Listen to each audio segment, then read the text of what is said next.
мученная стоянка, которая около универсального магазина Резекне, приобретает толковый вид.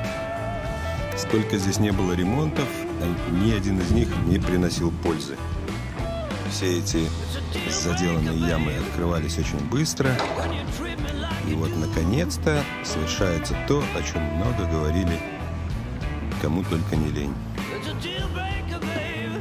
Стоянка покрывается новым слоем песочка, меняется основа, то есть предположительно асфальт должен стоять очень стабильно и долго. Меняются коммуникации, я смотрю. Вот видим, что все делается не просто шляп-ляп, а хотя бы с соблюдением всех норм, которые предполагаются при строительстве подобных объектов. Не знаю, как затянется по времени, но, однако, готовы подождать. Лишь бы тут не скапливалось весной море Резекне и не размывало берега магазинов.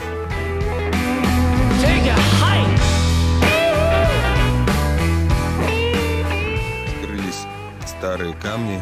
Раньше тут мостовая была выложена камнями, поэтому всплыло и это. Видите, какая самая проблема, большая задача у этих строителей? Сделать так, чтобы вот эти сливные люки были не выше асфальта и не ниже, а на уровне. Вот посмотрим, удастся ли им это сделать.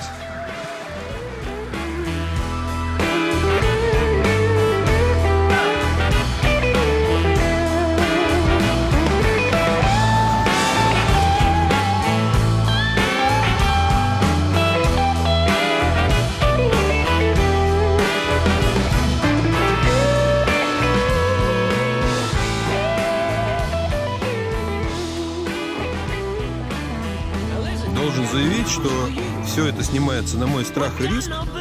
Отлично понимаю всю ответственность, что я могу тут и провалиться, как мне сказали, и удариться, и черт знает что. Поэтому те ребята, которые подходили ко мне и предупреждали, они выполнили свой долг. Пришли, предупредили. Сказали, что здесь ходить опасно, можно провалиться куда-то. Ну, видимо, можно, конечно. Но заявляю, что добровольно сам ходил вот по этой дорожке и никуда не провалился пока. Все, всем удачи. Надеюсь, никто никуда здесь никогда не вляпается.